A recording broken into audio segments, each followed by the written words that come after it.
Hello, ನಮಸ್ತೆ. Welcome to Ashwini cooking. ನಾನಿವತ್ತು ಆಲೂ ಕಚೋರಿ ಮಾಡ್ಕೊಳ್ಳೋದು ಹೇಗೆ ಅನ್ನೋದನ್ನು ತೋರಿಸ್ತಾ ಇದ್ದೀನಿ. ತುಂಬಾ ಈಸಿಯಾಗಿರುತ್ತೆ, ಹಾಗೆ ರುಚಿ ಕೂಡ ತುಂಬ ಅದ್ಭುತವಾಗಿರುತ್ತೆ.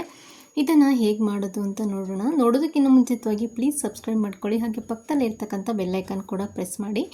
ನಾನಿಲ್ಲಿ 1 ಕಪ್ನಷ್ಟು ಮೈದಾ ಹಿಟ್ಟು, ರುಚಿಗೆ ತಕ್ಕಷ್ಟು ಉಪ್ಪು, ಹಾಗೆ ಬಿಸಿ ಮಾಡಿ ಆರಿಸಿರ್ತಕ್ಕಂಥ ಎಣ್ಣೆಯನ್ನು ಕೂಡ ಸೇರಿಸ್ಕೊತಾ ಇದ್ದೀನಿ. ನೀವು ಬೇಕಂದರೆ ಈ ಟೈಮ್ನಲ್ಲೇ ತುಪ್ಪ ಕೂಡ ಸೇರಿಸ್ಕೋಬೋದು. ಇದಿಷ್ಟನ್ನು ಕೂಡ ಒಂದು ಸಲ ಮಿಕ್ಸ್ ಮಾಡಿಬಿಟ್ಟು ಇದಕ್ಕೆ ನೀರನ್ನು ಸೇರಿಸ್ಕೊಂಡು ನಾವು ಹಿಟ್ಟನ್ನು ಕಲಿಸ್ಕೋಬೇಕಾಗತ್ತೆ. ಈ ರೀತಿಯಾಗಿ ನಾನಿಲ್ಲಿ ಹಿಟ್ಟನ್ನು ಕಲಿಸ್ಕೊತಾ ಇದ್ದೀನಿ. ಸೊ ನೀವಿಲ್ಲಿ ನೋಡ್ತಿರ್ಬೋದು. ಕೊನೆಯದಾಗಿ 1 ಟೇಬಲ್ ಸ್ಪೂನ್ನಷ್ಟು ಎಣ್ಣೆಯನ್ನು ಸೇರಿಸ್ಬಿಟ್ಟು ಮತ್ತೆ ಸ್ವಲ್ಪ ಚೆನ್ನಾಗಿ ನಾದಿ ನಾನು ಇದನ್ನು ಒಂದು ಪ್ಲೇಟ್ನ ಮುಚ್ಚಿಬಿಟ್ಟು ಹಾಗೆ ಇಡ್ತಾ ಇದ್ದೀನಿ. ಹಿಟ್ಟನ್ನು 1/4 ಗಂಟೆಗಳ ಕಾಲ ನೆನೆಯಲಿಕ್ಕೆ ಅಂತ ನಾನು ಹಾಗೆ ಇಡ್ತಾ ಇರ್ತಕ್ಕಂಥದ್ದು. ಈಗ ನಾವು ಸ್ಟಫಿಂಗ್ನ ರೆಡಿ ಮಾಡ್ಕೋಬೇಕು. ಸ್ಟಫಿಂಗ್ಗೆ ನಾನಿಲ್ಲಿ 4 ಆಲೂಗಡ್ಡೆಗಳನ್ನು ಬೇಯಿಸ್ಕೊಂಡು ಸ್ಮ್ಯಾಶ್ ಮಾಡ್ಕೊಂಡು ತೊಗೊಂಡಿದ್ದೀನಿ. ಹಾಗೆ 2 ಹಸಿರುಮೆಣಸಿಕಾಯಿಗಳನ್ನು ಚಿಕ್ಕದಾಗಿ ಕಟ್ ಮಾಡಿಬಿಟ್ಟು ಸೇರಿಸ್ಕೊತಾ ಇದ್ದೀನಿ.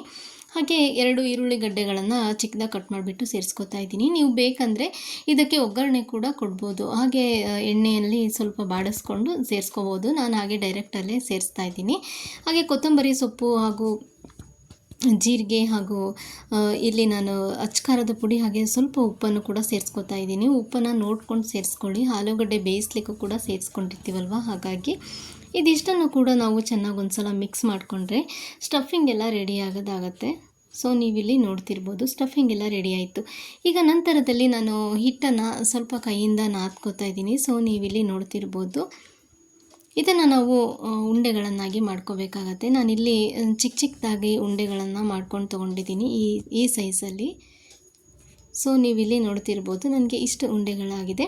ಇದನ್ನು ನಾವು ಕೈನಲ್ಲೇ ಈ ರೀತಿ ಸ್ವಲ್ಪ ಪ್ರೆಸ್ ಮಾಡ್ಕೋತಾ ಇದ್ದೀನಿ. ನೀವು ಬೇಕಂದರೆ ಲಟ್ಟಣಿಗೆಯಲ್ಲಿ ಸ್ವಲ್ಪ ಇದನ್ನು ಲಟ್ಟಿಸ್ಕೊಂಡು ಕೂಡ ತೊಗೋಬೋದು. ನಾನು ಈ ರೀತಿಯಾಗಿ ಕೈಯಲ್ಲೇ ಮಾಡ್ಕೊಂಡು ತೊಗೊಂಡಿದ್ದೀನಿ. ಈ ರೀತಿಯಾಗಿ ಸ್ಟಫಿಂಗನ್ನು ಸೇರಿಸ್ಬಿಟ್ಟು ನಾವು ಇದನ್ನು ಪೂರ್ತಿಯಾಗಿ ಕ್ಲೋಸ್ ಮಾಡ್ಕೋಬೇಕಾಗತ್ತೆ. ಸೊ ನೀವಿಲ್ಲಿ ನೋಡ್ತಿರ್ಬೋದು, ಈ ರೀತಿಯಾಗಿ ನಾನು ಇದನ್ನು ಕ್ಲೋಸ್ ಮಾಡ್ಕೋತಾ ಇದ್ದೀನಿ. ಎಲ್ಲೂ ಕೂಡ ಓಪನ್ ಇಲ್ಲದೇನೆ ಇರೋ ರೀತಿಯಾಗಿ ನೋಡ್ಕೋಬೇಕಾಗತ್ತೆ. ಯಾಕಂದರೆ ಓಪನ್ ಆದರೆ ಅದರಲ್ಲಿರ್ತಕ್ಕಂಥ ಸ್ಟಫಿಂಗ್ ಎಲ್ಲ ಎಣ್ಣೆಯಲ್ಲಿ ಕೂಡ ಬಿಟ್ಕೊಳ್ಳುತ್ತೆ. ಹಾಗಾಗಿ ಸೊ ನೀವಿಲ್ಲಿ ನೋಡ್ತಿರ್ಬೋದು, ಎಣ್ಣೆಯಲ್ಲಿ ನಾವು ಇದನ್ನು ಸೇರಿಸ್ಬಿಟ್ಟು 2 ಬದಿಯಲ್ಲೂ ಕೂಡ ನಾವು ಚೆನ್ನಾಗಿ ಬೇಯಿಸ್ಕೋಬೇಕಾಗತ್ತೆ. ಆದಷ್ಟು ಸ್ಟವ್ನ ಮೀಡಿಯಮ್ ಫ್ಲೇಮಲ್ಲಿ ಇಟ್ಬಿಟ್ಟು ಇದನ್ನು ಬೇಯಿಸ್ಕೋಬೇಕಾಗಿತ್ತೆ. ಸೊ ನೀವಿಲ್ಲಿ ನೋಡ್ತಿರ್ಬೋದು ಯಾವ ರೀತಿಯಾಗಿ ಆಲೂ ಕಚೋರಿ ಎಲ್ಲ ರೆಡಿಯಾಗಿದ್ದಾಯಿತು ಅಂತ. ಇದನ್ನು ನಾವು ಗ್ರೀನ್ ಚಟ್ನಿ ಜೊತೆನೂ ಕೂಡ ಸರ್ವ್ ಮಾಡ್ಕೋಬೋದು. ಸೊ ನೋಡಿದ್ರಿ ಅಲ್ವಾ, ಎಷ್ಟು ಈಸಿಯಾಗಿ ಆಲೂ ಕಚೋರಿಯನ್ನು ಮಾಡೋದು ಅನ್ನೋದನ್ನು ತೋರಿಸಿದ್ದೀನಿ. ನೀವು ಕೂಡ ಟ್ರೈ ಮಾಡಿ ಕಮೆಂಟ್ ಮೂಲಕ ತಿಳಿಸಿ. Thank you.